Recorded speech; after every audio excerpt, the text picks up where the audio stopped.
Parmi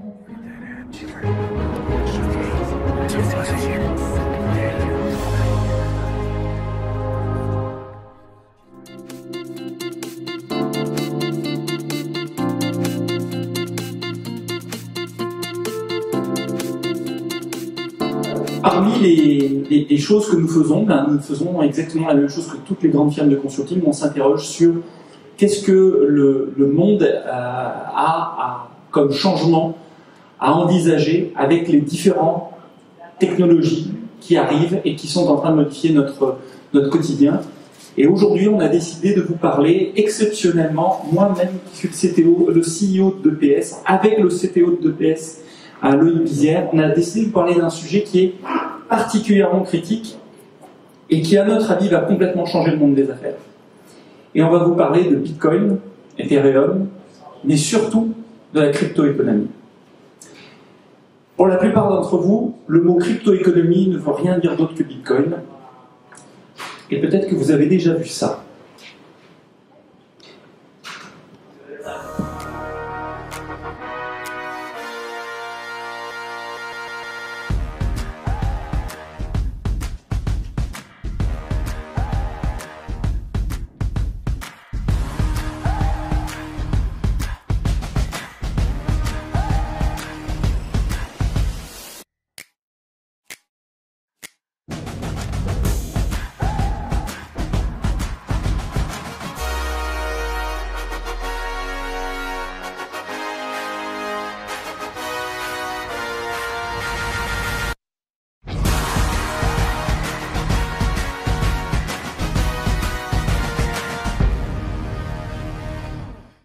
Comprenez que les gens qui sont en arrière de Bitcoin, ce sont des fanatiques, des gens qui sont absolument sûrs que tout ça va changer le monde et ils font tout pour que ça arrive.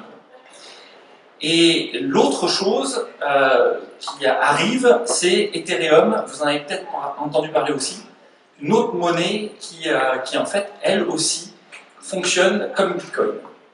Alors aujourd'hui, ce qu'on va faire, c'est qu'on va, parce que beaucoup d'entre vous ne savaient absolument rien sur le fonctionnement de tout ça, ce qu'on va faire, c'est ramener tout le monde au niveau, avec des informations très basiques, puis ensuite on va vous expliquer vers quoi on s'en va avec ça. Donc, vous offusquez pas si vous savez déjà certaines choses, on avance. Première chose, blockchain. Blockchain, c'est la technologie qui est en arrière de Bitcoin, et c'est une technologie en fait qui a 10 ans. Elle fait partie de l'ensemble des familles des technologies qui visent à décentraliser les échanges. L'objectif de la décentralisation des échanges, c'est de réduire les coûts de transaction. La deuxième chose, c'est d'éviter ce qu'on appelle en anglais les single point of failure, c'est-à-dire les endroits où il y a un serveur, on l'attaque, paf, il n'y a plus rien qui se passe. L'autre chose, c'est d'améliorer la transparence, la confiance, et il y a énormément de solutions qui sont bâties là-dessus pour éviter aussi la censure. Vous connaissez Wikileaks, par exemple. Dans les systèmes de fichiers décentralisés, il y en a un que vous avez déjà peut-être entendu parler, c'est BitTorrent. Alors si votre neveu de 5 ans vous a expliqué comment pirater des films, probablement que vous connaissez BitTorrent.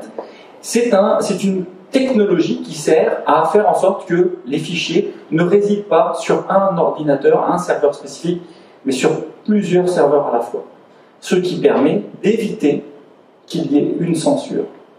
Mais l'autre technologie de même nature, finalement, c'est blockchain, qui fonctionne un peu de la même manière. On ne va pas rentrer dans les détails techniques aujourd'hui, mais dites-vous que c'est ça, en fait. Blockchain, c'est un réseau de serveurs qui partagent les fichiers décentralisés, et dans l'objectif de partager des bitcoins. En l'occurrence, c'était la première application de blockchain.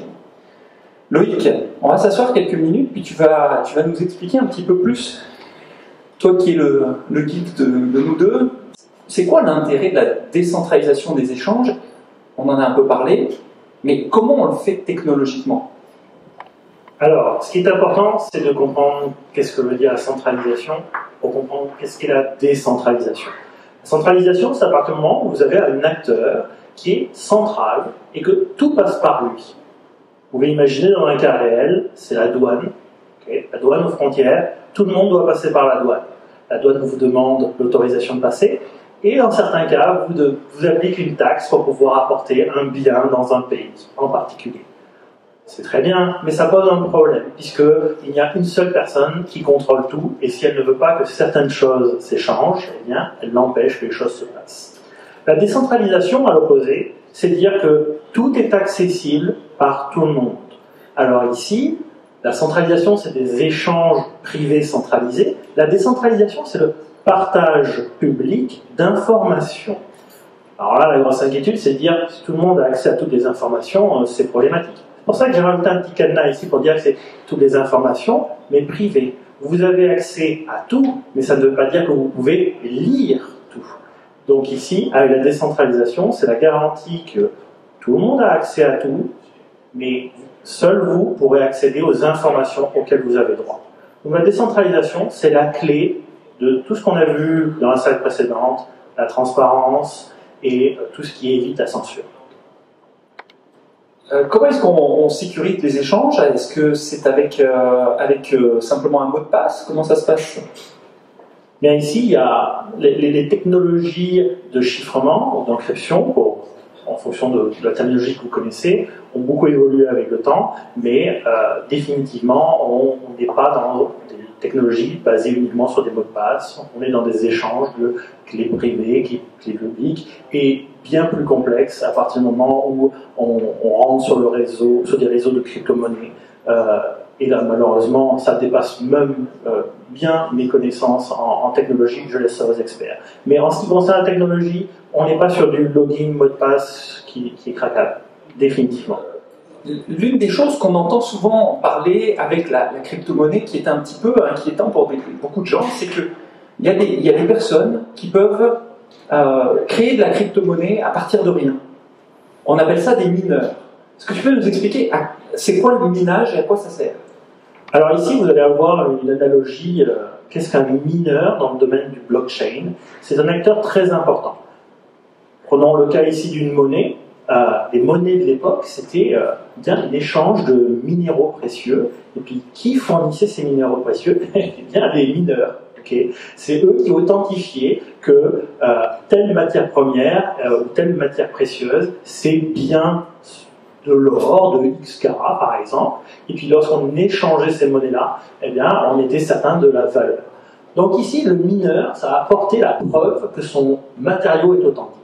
Eh bien, ce phénomène dans le niveau du blockchain s'applique totalement, il y a son pendant virtuel, qui sont des mineurs dans le blockchain, et eux, ils ne creusent pas le sol avec une pelle, là, mais ici, ce sont des transferts d'informations. Donc c'est là-dessus qu'ils travaillent.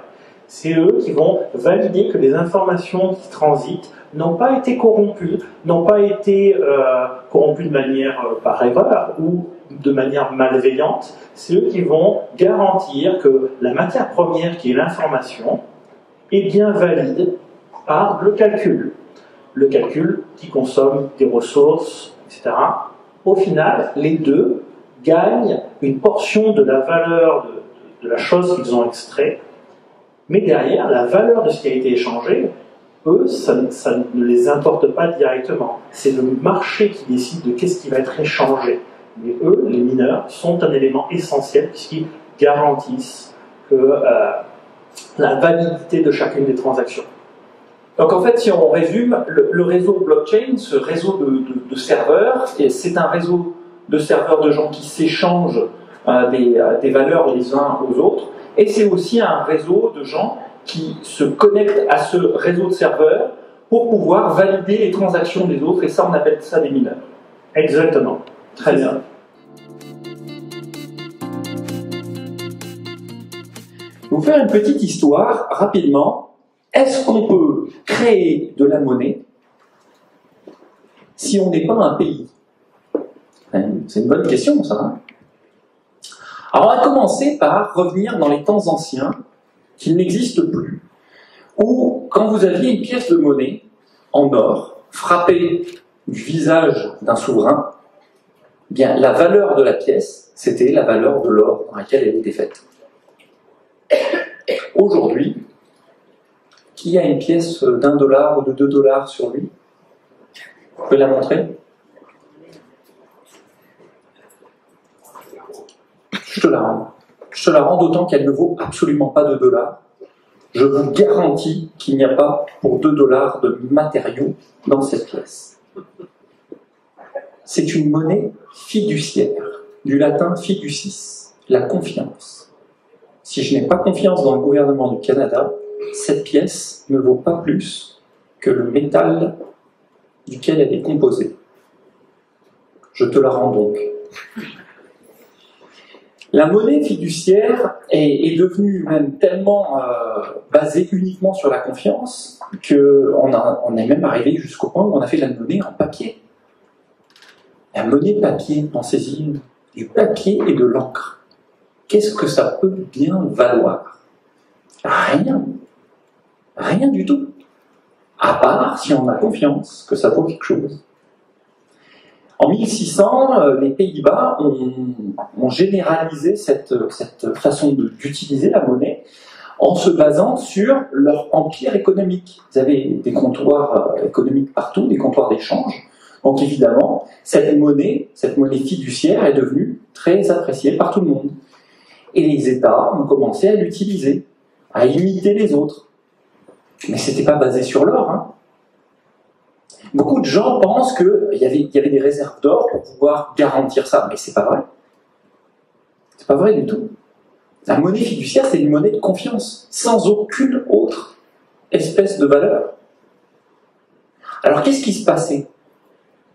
Au bout d'un moment, les États, les empires, ils grossissent. Il faut qu'ils échangent leur monnaie les uns contre les autres. Et là, ils se sont dit, il nous faut une valeur qui soit commune à tous. Et là, ils ont établi les talons or international, mais ça a duré 30 ans. Alors on est tous à croire que notre monnaie est validée par l'or, mais non. Non seulement c'est plus vrai, mais ça n'a pas été vrai très longtemps. Ça a été vrai en fait jusqu'en 1900, et en fait jusqu'aux accords de Bretton Woods, où là, en fait, après la Seconde Guerre mondiale, les Américains ont dit, écoutez, nous on va garantir vos monnaies, mettons tout l'or à Fort Knox, et on va évaluer toutes les monnaies par rapport au dollar US. Voilà. Jusqu'à ce qu'on révoque ces accords-là. La révocation des accords de Bretton Woods, ça s'appelle les accords de la Jamaïque. C'est Nixon. Et Nixon dit, c'est terminé, maintenant toutes les monnaies fluctuent, y compris la nôtre. Ici, vous comprendrez que la vision que l'on a, que la plupart des gens ont de la monnaie, commence tranquillement à s'effondrer. Attendez de voir la suite. Rentrons dans le système de dette maintenant. J'imagine que certains d'entre vous se disent, lorsque je vais à ma banque pour négocier une hypothèque, cette banque-là va me prêter l'argent d'une grande entreprise qui a plein d'argent sur un compte en banque, ou carrément l'argent de mon voisin, qui est dans la même banque et qui a de la liquidité. Eh bien non, pas du tout. En fait, lorsque vous rentrez dans une banque et que vous faites une demande d'hypothèque, vous venez de créer l'argent, puisque la banque ici a l'autorisation de par le gouvernement de créer de l'argent virtuel. Et pour revenir sur ce que disait Yann, beaucoup de gens, pendant un moment donné, se disaient, en fait, les banques, on leur a autorisé, il faut que vous ayez par exemple un certain pourcentage, 5% de toute la dette que vous avez en or ou en monnaie. Ça n'a pas été vrai très longtemps. Aujourd'hui, le Canada est à 0%. C'est-à-dire que les banques peuvent prêter pour 0% de la valeur qu'ils ont. C'est-à-dire qu'ils peuvent prêter à tout le monde. Donc, face à ça, ici, vous vous rendez compte que la monnaie, à proprement dit, la seule chose qui est intéressante, c'est que c'est entièrement basé sur la confiance dans la valeur, et la seule chose qui est intéressante, c'est la transparence et le respect de tout le monde. Vous ne voyez pas que les banques commencent à générer de l'argent sans autorisation. Je ne sais pas pour vous, mais dans les dernières années, le système bancaire est loin de représenter ces valeurs. Confiance, transparence et respect. En tout cas, moi, c'est pas bon. Excusez-moi, j'essaie de changer de slide. Ok, petite anecdote rapide, juste pour que vous réalisiez, pour revenir à la question, peut-on créer une monnaie si on n'est pas un pays? Ce qu'il faut savoir, c'est que le Canada, à ses débuts, n'avait pas suffisamment de monnaie pour pouvoir réaliser son expansion économique. Le gouverneur du Canada a créé une monnaie de cartes. Ils ont pris les cartes à jouer. Le gouverneur a signé derrière, tiens, voilà, ça vaut tant. Et les gens s'échangeaient des cartes. Donc on est d'accord ici que c'est limite. Vous connaissez d'autres monnaies qui ont été créées. L'argent Canadian Tire, il n'est valable que chez Canadian Tire, et pourtant il existe. Donc c'est bien une monnaie. Le Toronto dollar, de la même chose, sert à financer les efforts de la ville sur différents aspects, mais il est souvent réutilisé. Il n'a cours qu'à Toronto. Donc la question, peut-on vraiment créer de la monnaie? Définitivement. Ok, parlons maintenant du blockchain et revenons un petit peu à ce qui s'est fait. Vous comprendrez ici que le Bitcoin est en fait la première expérimentation utilisant le blockchain pour pouvoir créer une monnaie. Et on y retrouve ici les notions qu'on parlait avant, c'est-à-dire c'est une confiance collective dans un système qui garantit les valeurs échangées. C'est ce que garantit le blockchain, d'où la naissance d'une première monnaie. Alors, ici, on veut parler aussi d'Ethereum. Ethereum, qu'est-ce que c'est? Bien, contrairement à blockchain, ici on va juste rentrer un petit peu dans la terminologie, mais Ethereum, à proprement dit, est une boîte à outils qui vous permet de faire bien plus que ça. C'est-à-dire que c'est une surcouche à la notion de blockchain qui vous permet d'échanger facilement de pair à pair, intègre toutes ces notions-là. C'est un blockchain générique, donc c'est-à-dire que vous allez pouvoir vous en servir pour faire n'importe quoi, pas seulement des monnaies. Ça intègre les protocoles de chiffrement et la notion de smart contract. C'est très simple, ça vous permet en fait de créer un contrat que vous mettez ce que vous voulez dedans. C'est bien plus intéressant que de dire juste ça a une valeur. On vient y mettre un contrat que l'on peut modifier, etc., etc. Et alors les gens ici disent, bon, Ethereum, est-ce que c'est une monnaie? Techniquement, c'est l'Ether, la monnaie. Mais voilà, c'est pour la partie information. Donc ici, l'objectif d'Ethereum, c'est de permettre de créer des applications sécurisées, transparentes, rapides et surtout internationales. Alors, pour faire un petit comparatif, il faut imaginer qu'aujourd'hui, on est rendu à ce que étaient les applications dans les années 90. Par rapport à Internet et les technologies du web, des applications se sont créées, Facebook, YouTube, etc. Mais soyons clairs, la personne qui a inventé le JavaScript ne s'est jamais dit à l'origine que ça allait servir à créer Snapchat. Je crois qu'il doit se poser certaines questions. Et ici, on se retrouve avec une révolution au même titre que les serveurs web et les langages web, avec le blockchain et l'Ethereum. La seule différence, c'est qu'on ne sait pas jusqu'où ça va aller, de la même manière qu'on savait. On ne savait pas les applications qui s'en venaient. Donc, en termes de finances, de démocratie, d'approvisionnement, d'assurance, les révolutions dans les prochaines années vont être très impressionnantes.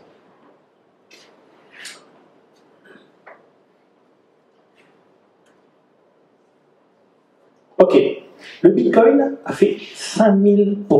5000%? 5000%. T'en as acheté, toi? J'ai participé au projet, à sa création, à son balbutiement, et puis je suis désolé pour toi, mais je les ai eus gratuits. C'est pas vrai. On me les a donnés, les bitcoins, pour que je puisse commencer, parce que les personnes croyaient là-dedans, puis il fallait bien commencer en quelque part. Tenez, prenez 4, 5 bitcoins, commencez, essayez. On ne sait pas là où on va s'en aller. Tu les as toujours? Je les ai échangés un petit peu trop tôt. Mais je les ai perdus au fin fond d'un disque dur et je les ai retrouvés. Je les ai retrouvés quand c'était rendu à 400% à peu près. Donc j'ai juste pu me payer un petit week-end avec ma copine. J'imagine à ça. Mais aujourd'hui, c'est 5000%. Oui, j'aurais pu me payer un voyage au complet. C'est terrible. C'est terrible. Et est-ce qu'il est trop tard? Est-ce qu'il est trop tard? C'est ce qu'on va voir. Bon. En fait, vous n'avez pas tout perdu. Il y a de nouvelles manières d'aller chercher ces profits-là. Comment? En fait, en investissant dans les nouvelles monnaies. les monnaies qui vont être créées maintenant avec Ethereum et avec toute cette technologie-là. Ça, c'est ce qu'on appelle une ICO, Initial Coin Offering. Qu'est-ce qu'une ICO? En fait, c'est une campagne de sociofinancement. Mais elle a pour but de créer une nouvelle monnaie. Alors, une campagne de sociofinancement, vous connaissez peut-être Kickstarter. Par exemple, l'un des plus grands succès sur Kickstarter, c'est les lunettes Oculus qui ont ensuite été achetées par Facebook. Quand vous avez un produit et que vous voulez le socio-financer, vous dites aux gens, je mets ça sur la plateforme, s'il vous plaît, donnez-moi un peu d'argent, et quand j'en aurai assez, eh ben, je vous donnerai une paire de lunettes Oculus. Bon. Mais quand vous avez une bonne idée, vous avez une idée, ben, vous ne pouvez pas la mettre sur Kickstarter. Parce qu'une idée ou un concept, ben, ce n'est pas un produit. Ou un service difficile à mettre sur Kickstarter. Par exemple, comment est-ce qu'on aurait pu socio-financer 2PS? Vous imaginez? Quand on a commencé, on va faire une firme de consulting. On aurait pu vendre des t-shirts. Oui, mais encore. Je pense pas que les gens. Ça va être dur. Il est beau ton t-shirt, mais je pense pas que ça aurait valu 500, 600 dollars qu'on avait besoin pour pouvoir commencer chacun. Et c'est ça en fait le problème. Alors qu'avec les ICO, on va pouvoir financer des idées et des services. En passant, quand vous voulez financer quelque chose par le sociofinancement, vous n'avez pas le droit, c'est illégal, de donner des actions contre l'idée de votre entreprise. Vous pouvez donner des produits, mais vous ne pouvez pas donner des actions. Sauf au Québec. L'AMF québécoise, c'est hallucinant, est la plus avancée de toutes les AMF du monde en ce qui concerne le sociofinancement par équité. C'est-à-dire que vous donnez des actions contre le sociofinancement de votre entreprise. On est la seule juridiction en Amérique du Nord à avoir le cadre légal pour faire ça. Pour une fois qu'on est en avance, ça vaut la peine de le souligner. Hein. Mais dans le cadre des ICO, en fait, vu que ailleurs c'est interdit, ce type de sociofinancement, bah, au lieu de donner des actions, on donne des jetons, des tokens, de la monnaie, des pièces de monnaie. Alors voilà ce que c'est que le sociofinancement, et évidemment, bah, vu qu'on peut sociofinancer avec des dollars, des euros ou des bitcoins ou des Ethereum, dans le cas des ICO pour le sociofinancement d'une monnaie, ben, en fait, tous ceux qui ont fait 5000% de profit aujourd'hui se disent ben, dans quoi je pourrais investir avec tout cet argent? Et ils investissent dans quoi? Dans les ICO. Alors comment est-ce qu'on construit la monnaie elle-même, Loïc? Alors, ici, on reprend l'exemple du web. Ok. Tout est basé sur Internet, bien évidemment. Mais d'un côté, à l'époque, vous aviez le HTTP, maintenant le HTTP est sécurisé, puis les serveurs web, ce qui a donné naissance à des applications que vous utilisez au quotidien. Et prenons un cas concret qui nous touche tous, tout simplement mon dossier du gouvernement du Canada.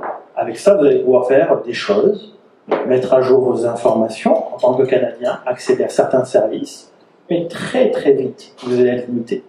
Est-ce que vous avez déjà essayé de créer une entreprise avec mon dossier? Est-ce que vous avez déjà essayé d'ouvrir un compte en banque? Non. Très vite, on se heurte à une limite technologique due principalement à la sécurité et à la confiance que l'on fait dans cette technologie qui supporte cette application.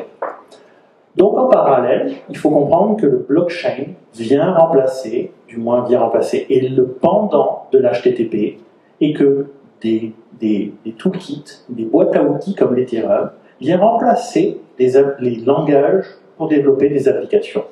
Et par-dessus, eh bien, vous avez des pays au complet, comme l'Estonie, qui a décidé de faire l'équivalent de mon dossier de Service Canada, mais pas seulement. Vous pouvez créer un compte en banque, vous pouvez ouvrir une entreprise, vous pouvez payer vos impôts, vous pouvez faire toutes les déclarations que vous souhaitez. En fait, vous pouvez même voter. La démocratie estonienne, aujourd'hui, est entièrement numérique. Je ne sais pas pour vous, mais moi ça fait rêver. Avoir des services du gouvernement disponibles 24 heures sur 24, 7 jours sur 7, et imaginez l'économie en termes de fonctionnaires. Voilà comment on crée rapidement des applications avec le blockchain. Et en passant, la petite République d'Estonie, quand elle a rejoint l'Europe, elle s'est dit, nous, on va pas faire un paradis fiscal, parce que d'une part, c'est plus à la mode, d'autre part, c'est pas très légal, c'est très mal vu. On a décidé d'être un paradis technologique. Et ils se sont eux-mêmes surnommés la blockchain nation. Petite anecdote. Alors pourquoi et comment créer une monnaie avec blockchain? Pourquoi c'est utile? Alors Loïc vous a parlé tout à l'heure de la monnaie de carte, l'argent planète ailleurs, etc. Donc vous savez déjà ce que c'est que les monnaies complémentaires, mais pourquoi une monnaie complémentaire supplémentaire? Pourquoi est-ce qu'on a besoin de ça? Ces monnaies complémentaires, d'abord, elles sont disponibles partout et tout le temps. Ça c'est un point extrêmement important.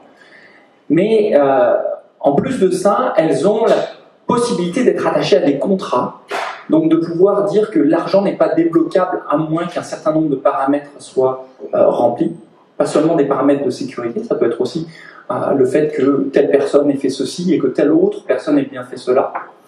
L'autre chose qu'on peut faire avec ça, c'est qu'il n'y a pratiquement pas de frais de transaction. Vous pouvez littéralement envoyer $1. Et essayez d'envoyer $1 canadien à votre ami en France en euros.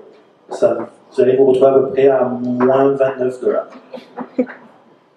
Essayez d'envoyer $1 quand il y a une catastrophe dans un pays qui a une monnaie beaucoup moins forte que celle du Canada, du genre Haïti.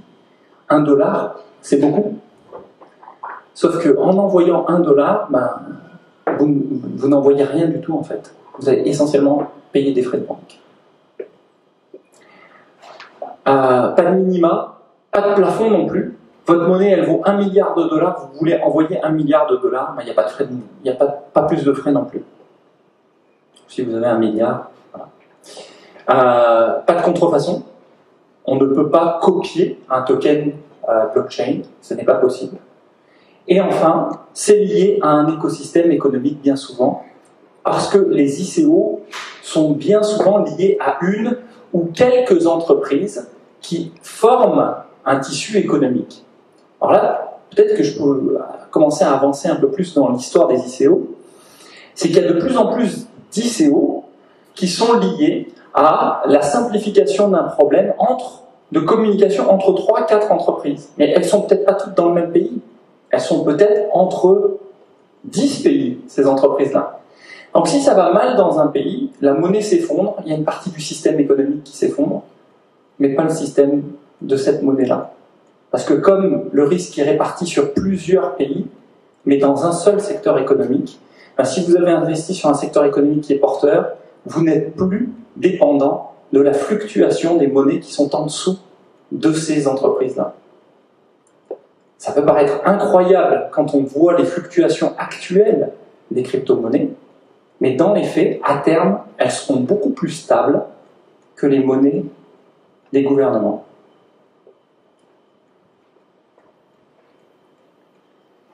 Alors, socio-financer la création d'une monnaie, est-ce bien légal? La réponse, c'est ça dépend. Ça dépend d'abord de votre monnaie. Est-ce que votre jeton, c'est vraiment une monnaie? Ou est-ce que c'est rien de plus qu'un système de carte à points? Un peu amélioré, avec du blockchain, mais finalement, c'est des Air Miles, là. Bon, si c'est le cas, dans beaucoup de pays, ça va aller. Parce que les cartes à points, dans beaucoup de pays, c'est accepté. Si c'est un système de troc, vous pouvez changer des biens contre des services contre des biens contre des biens, ça va commencer à coincer dans pas mal de pays. Si c'est possible de spéculer sur votre monnaie, alors là, vous venez de restreindre encore plus le nombre de pays qui acceptent ça. L'autre paramètre, c'est qui organise l'ICO. Est-ce que c'est un individu? Est-ce que c'est une entreprise? Est-ce que c'est un groupe d'entreprises? Ça va avoir aussi un impact sur la légalité de l'ICO. Où est basée la personne ou les personnes physiques et morales qui organisent l'ICO. Ça aussi, ça va avoir un impact. Si vous êtes au Québec, ça va. Si vous êtes en Chine, on va en reparler. Et qui sont les investisseurs? Moi, je fais une ICO au Québec, j'ai le droit de faire une ICO au Québec. Tout va bien, j'ai un cadre légal pour ça, super AMF, et j'ai un Chinois qui investit. Est-ce que c'est légal? Qu'est-ce qui se passe si je décide d'aller en Chine? Est-ce que je finis en prison? Pour l'instant, vous voyez, il y a encore beaucoup de questions sur la légalité, pas parce que c'est pas bien, mais parce qu'en fait, les gouvernements se retrouvent face à une technologie qu'ils n'ont jamais vue et pour lesquelles ils n'ont pour l'instant tout simplement pas de cadre légal.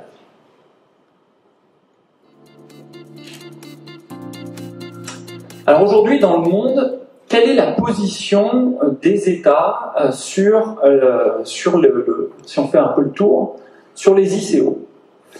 D'abord, dans le monde lui-même, il y a le Fonds monétaire international, le FMI.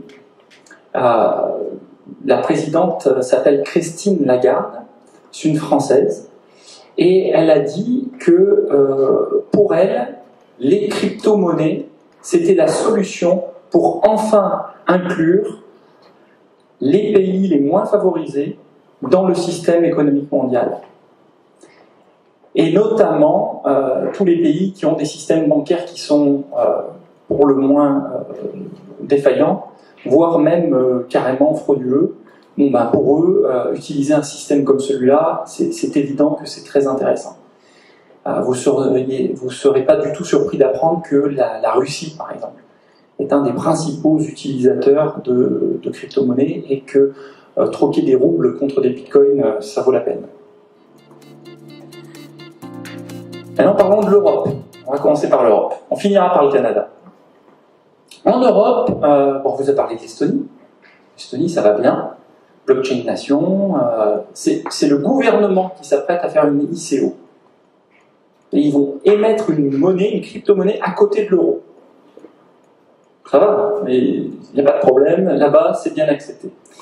La Suisse aussi, qui n'est pas vraiment dans la communauté européenne, mais qui fait partie de la zone européenne, eux aussi passent parfaitement d'accord avec les ICO, c'est parti, on y va, on lance ça, cadre légal créé, tout va bien.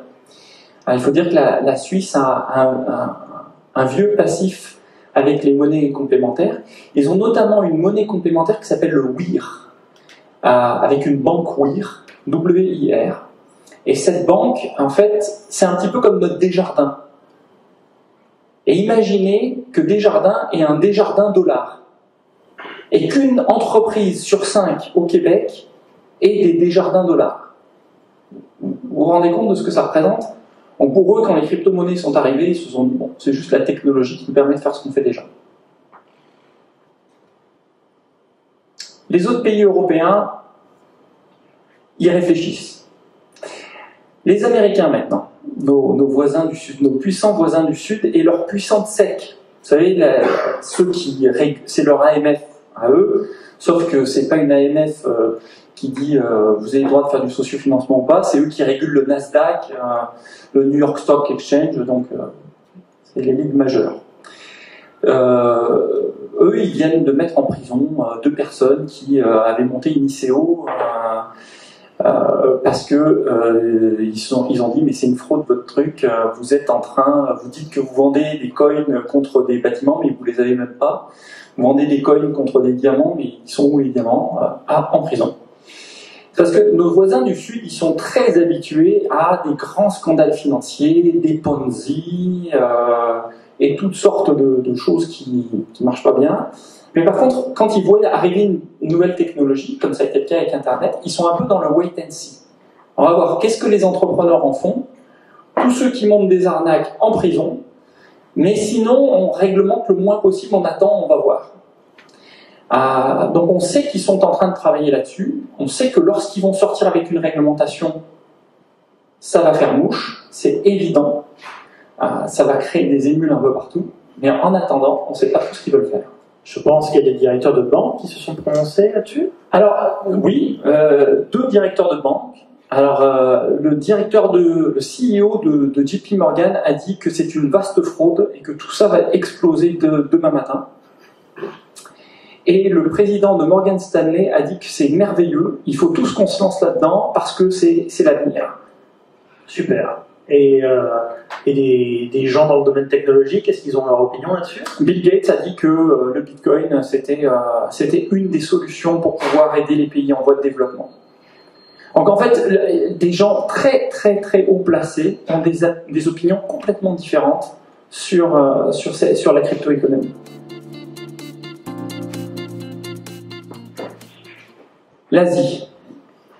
70% des mineurs de Bitcoin sont chinois. 70%. 15% des montants en Bitcoin, les 55 milliards que vaut le volume d'argent en Bitcoin, sont détenus par des Chinois. 15%. Mais ils sont 70% du minage. Donc c'est beaucoup. Les ICO viennent d'être interdites par le gouvernement chinois. Sauf pour le gouvernement chinois qui a fait une ICO et qui a inventé une monnaie, le NEO, qui en ce moment se transige. L'ensemble du volume de NEO représente 1 milliard de dollars. Donc 1/55e du Bitcoin, c'est donc pas beaucoup, mais c'est pas mal pour une monnaie qui vient juste de sortir. La Corée du Sud aussi a interdit les ICO. On pense que c'est parce qu'ils n'ont pas envie de se retrouver avec des problèmes avec leurs grands voisins du Nord. Et ils ont un petit peu la même relation avec la Chine que nous avons avec les États-Unis. Au Canada, c'est merveilleux. Au Canada, on a notre sandbox, notre AMF qui s'intéresse à ça. Les ICO sont encadrés. On a déjà eu une belle ICO ici au Québec avec Impact Finance qui a lancé une monnaie qui s'appelle le MPK pour financer l'économie d'impact. Donc, nous, ça va. Nous, ça va. Pour une fois, le Canada en avance. Est-ce que ça vaudrait la peine de faire une ICO, nous, d'EPS? Je ne vais pas essayer de vous vendre notre monnaie, pas encore. Mais oui, nous, ça vaudrait la peine. On est au bon endroit. On a plus de 500 consultants dans le monde qui sont en relation avec des entreprises. Il y a un véritable problème dans le consulting pour acheter des banques d'heures. C'est un vrai problème. On signe des Master Service Agreements avec CGI, avec Accenture, des choses comme ça. Mais les PME, elles n'ont pas accès à ça. C'est très compliqué. Donc en bref, je ne veux pas rentrer dans les détails de ça, mais sachez-le, 2PS se prépare à faire une ICO.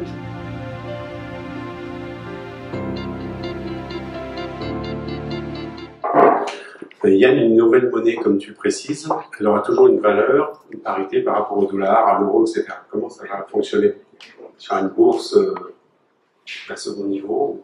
Effectivement. En fait, il y a des bourses des crypto-monnaies de la même manière qu'il y a des bourses des valeurs normales. Ça fonctionne de la même manière.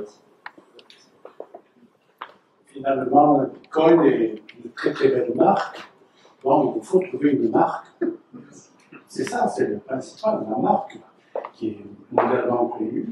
Donc, le CEO, le PS, tout ça, il faudra trouver une marque mondiale.